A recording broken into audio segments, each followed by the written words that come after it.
What's up, guys? Derek here at Pensacon, joined along with Dante from Clerks II. He's also been in Mallrats and many other Kevin Smith films. Mr. Brian O'Halloran. Brian, how's it going? I'm doing good. Thanks for having me on.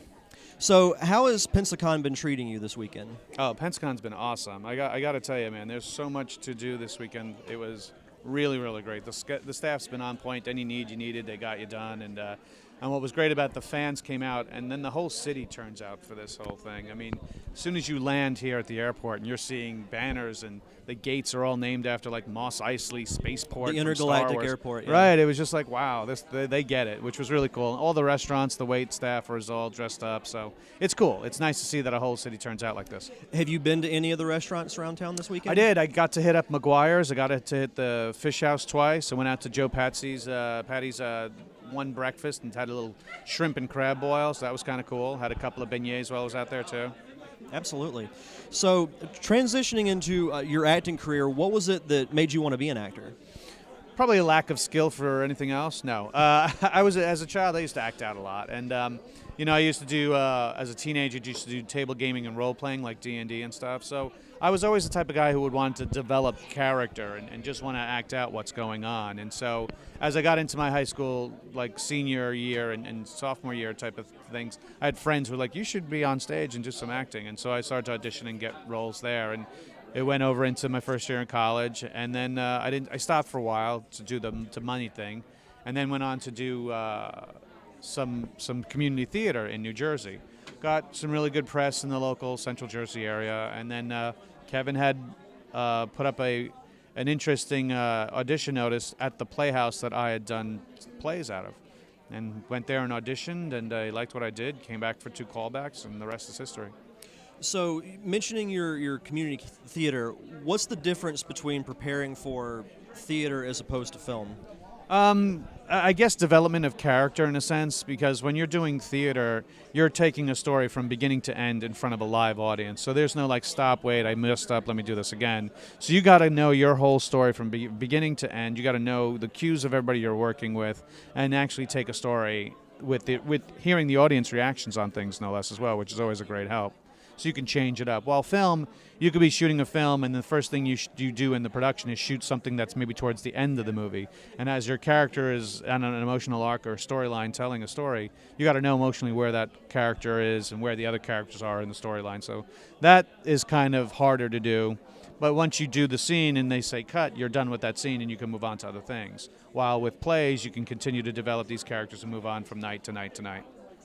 Do you think your background in theater helped you become a better film actor? Oh, absolutely. Without a doubt. I mean, I tell anybody who wants to get into acting, do theater first. I mean, first of all, it's going to train you how to do memorization and how to remember your lines so you'll be prepared when you get into work. But also, the basic, terms about, downstage, upstage, move to stage right, stage left, things like that are very helpful even when film directing and stuff like that. Building a character and building the emotional history behind the backstory of a character is essential for a play.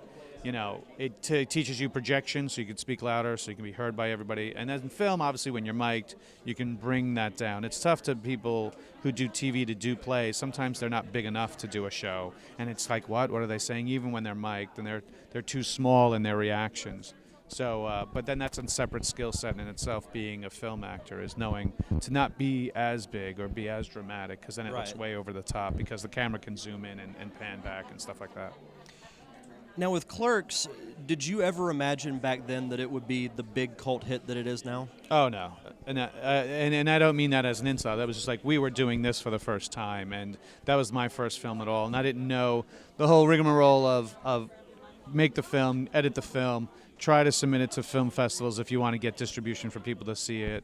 I didn't know that world. Kevin and Scott Mosier and Dave Klein, who had all gone to Vancouver Film School together, they knew they were going to school for that specific reason, to make films and know the film business. So they knew and got the wherewithal to, once we were done, enter it into a New York Feature Film Market Festival. It got seen by a great man by the name of Bob Hawke, who brought it to an amazing producer's rep and producer himself, John Pearson, who then brought it to the Miramax people and then got about it to even pique an interest, and then bring it to Sundance where it got accepted and then seen. And it was that whole so-called Generation X time of the 90s that we were very lucky. It was literally lightning in a bottle timing-wise. Now, with the Clerks sequel and the animated cartoon, was it hard going back to the role of Dante after being away from it for so long, as far as a film perspective goes? Not really, in a sense of the great chemistry that me and Jeff Anderson have, who plays Randall. It was the type of thing where it was the great thing about Kevin's writing and these characters. It's very organic to what these guys really would be saying and stuff. And we as actors and just knowing Kevin's work, it was kind of quick to pick up on it. And yes, we had spurts of playing these characters in between, like cartoon series where we got to take a wild range look at those characters and stuff in situations. So it's always been fun coming back to those roles. So we've been very fortunate that it's not far from our own core heart to play those roles. Something I wanted to ask you about, up here on your banner is a poster for a movie called Vulgar. Yeah. What is that about? Vulgar, written and directed, and co-stars Brian Johnson. If you're fans of the AMC's Comic Book Men, he's Kevin's really good friend from school, who actually the character of Randall is based on his real life, kind of attitude on life. And so it's about a young man. If you watch the original Clerks, there's that animated clown, that bizarre-looking clown dance across the screen.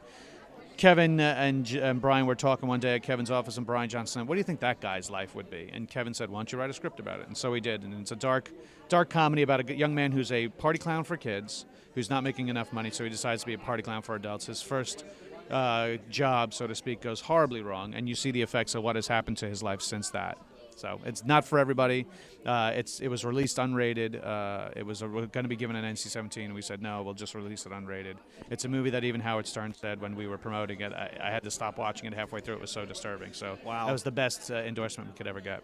Now, is that available on DVD? It is. It's available on DVD. You can get the unrated version. I think Amazon, from time to time, has the unrated. It's called theatrical version. That's the only one. The rated R version was edited for Blockbuster, and they're not even around anymore. So what did they know?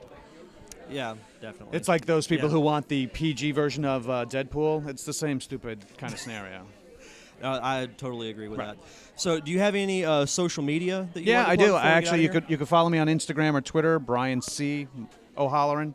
That's the best way to follow me on what's going on. I do have a fan page on Facebook. You can follow that as well. I have a couple of things coming out this year, so keep up. That's the way to do it.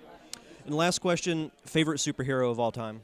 Favorite superhero all time? You know what? It's going to be real cheesy. I've always enjoyed Batman, and I'm talking Dark Knight Batman. I'm not talking, and I'm talking 80s more, Alan Moore kind of Dark Knight, where he was a very troubled individual, Right. as should be.